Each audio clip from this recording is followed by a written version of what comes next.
Olá, pessoal! Saudações prevencionistas! Estamos de volta para a nossa aula 3, cujo tema é consequências de acidentes. Para o trabalhador, a consequência do acidente é a lesão. Vamos falar um pouquinho sobre as consequências da lesão. Podemos começar?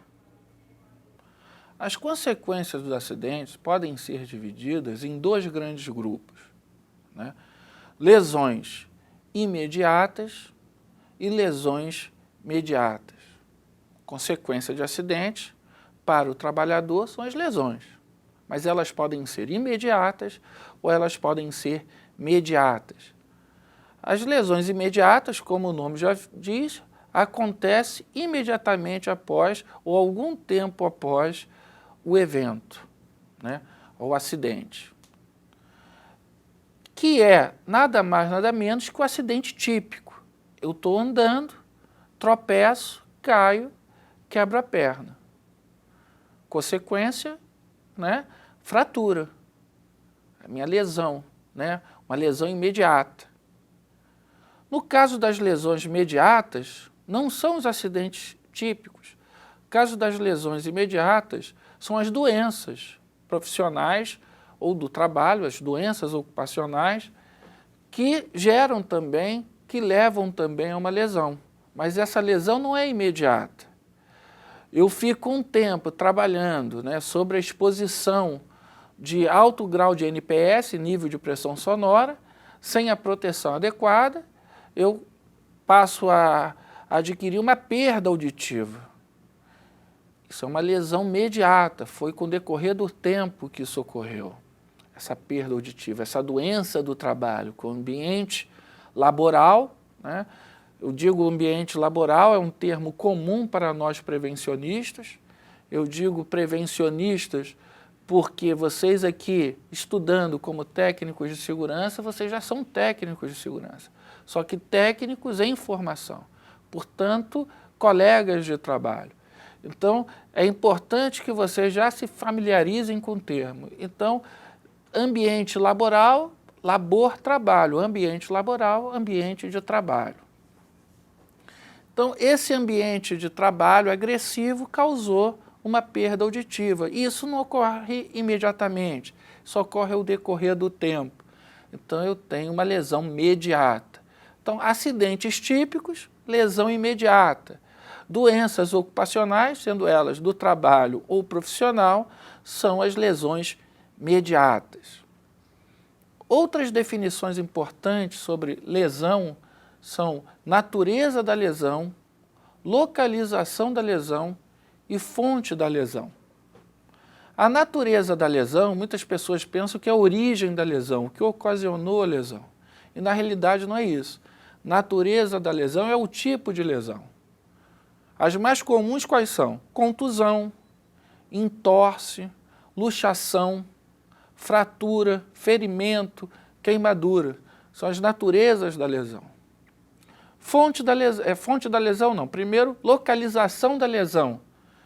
Em que parte do corpo humano que ocorreu a lesão? Na perna, na cabeça, na nuca, nas costas? É a localização da lesão. E a fonte da lesão foi o objeto ou algo que ocasionou aquela lesão, que originou aquela lesão. Por que é importante, né, frisarmos bem essas três definições?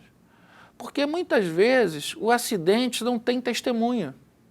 E quando nós vamos fazer a avaliação do acidente, a investigação do acidente, é importante localizarmos a lesão, identificarmos a fonte dessa lesão, né, e também a sua natureza. É importante também sabermos bem a diferença de uma para outra, para não nos confundirmos na hora de elaborar um relatório. Outras definições importantes das consequências da lesão é a definição de morte, de lesão com perda de tempo e de lesão sem perda de tempo. É muito interessante isso, porque quando eu chego na sala de aula e pergunto para os alunos a definição de morte, as respostas são das mais variadas, né? Outro dia o aluno falou, quando a gente sai dessa para uma melhor, é quando eu vou, outro, né, aluno, né, vou encontrar meus entes queridos. O outro fala, quando eu vou, não vou mais precisar trabalhar. É muito variada as respostas dos alunos. Mas, na realidade, a nossa pergunta é o que é morte segundo as leis trabalhistas, segundo as designações do trabalho. Então, a definição de morte, segundo as leis trabalhistas, é a cessação do trabalho pela perda da vida. Esta aqui é a definição. Porque um acidente pode ter uma função ou uma consequência fatal. Então, a partir daquele momento, o trabalho se cessa por conta da perda da vida. Antes de definir lesão com perda de tempo e lesão sem perda de tempo, eu tenho que definir o que é perda de tempo para a visão legal, para a ótica legal. Para isso, eu vou convidar vocês de novo a imaginar eventos, né?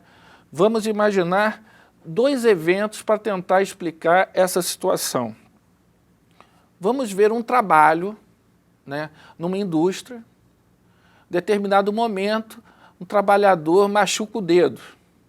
Ele se dirige até o ambulatório, fica meia hora, 40 minutos, mais ou menos, esperando o atendimento. Aí é feito um curativo e ele é liberado para retornar a trabalhar. Esse é o primeiro evento. O segundo evento é a mesma empresa, o trabalhador tem um corte um pouquinho mais profundo, se dirige ao ambulatório, também fica 30 ou 40 minutos aguardando para ser atendido.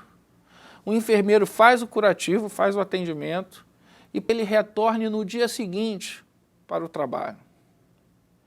A pergunta é o seguinte: tanto no primeiro caso, no primeiro evento, como no segundo, houve uma lesão, o corte do dedo. Mas qual delas eu posso considerar lesão com perda de tempo? Somente a primeira? Somente a segunda?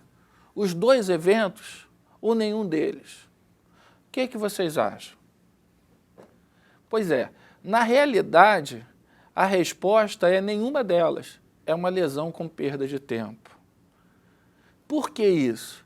Porque na forma legal, na fundamentação legal, só é considerado perda de tempo quando o profissional, por conta daquela lesão, não retornar ao trabalho no dia seguinte do acidente.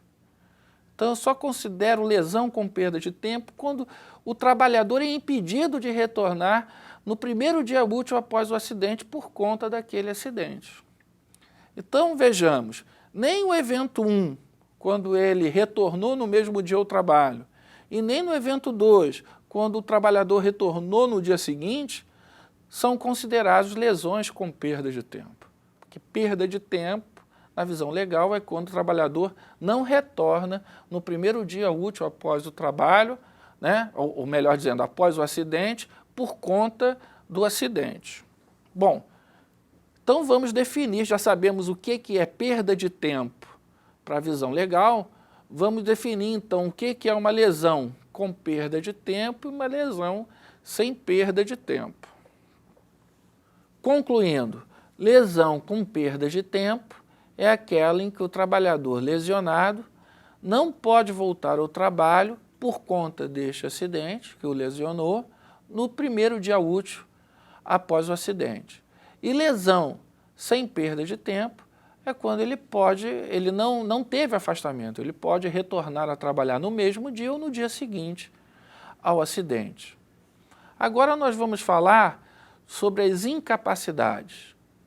A incapacidade ela pode ser total e permanente, parcial e permanente, e ela pode ser temporária.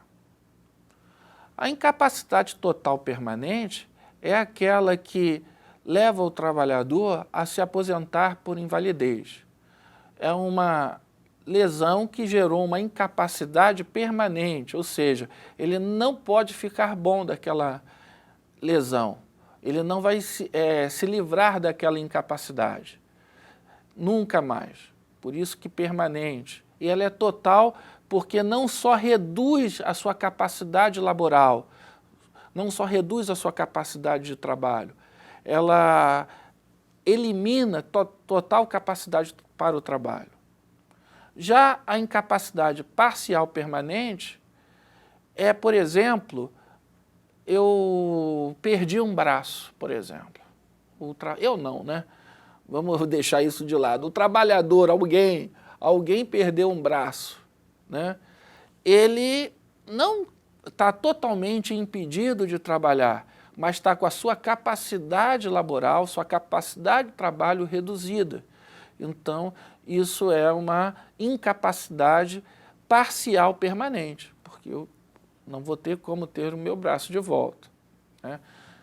Existem as próteses e tudo, mas nós estamos falando em relação ao próprio corpo humano, não a acessórios e equipamentos. Então é uma condição parcial. A temporária são as mais comuns, né? Que mais ocorre, por exemplo, a quebra de uma perna. Você pode chegar não só ter que engessar, como ter que até fazer uma operação. Depois que retirou o gesso, terminou a operação, tem que fazer a fisioterapia, mas depois de um período, médio ou longo, você retorna a andar normalmente. São as incapacidades temporárias.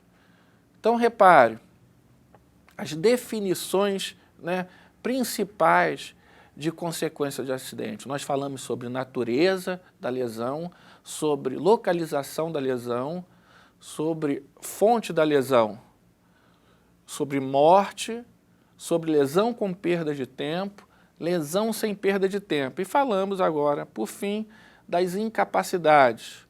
Da incapacidade total e permanente, que leva o trabalhador à aposentadoria por invalidez, a incapacidade parcial permanente, amputação de algum membro do corpo ou outro tipo de problema, mas que reduza, né, a capacidade laboral do trabalhador, e as incapacidades temporárias, que são, por exemplo, né, como nós falamos, a fratura de algum osso do corpo humano, que depois de fisioterapias e tratamentos você retorna ao normal. Bom, pessoal, chegamos ao fim da nossa terceira aula, onde nós vimos as consequências dos acidentes. Não se esqueçam de consultar a apostila. Até a próxima!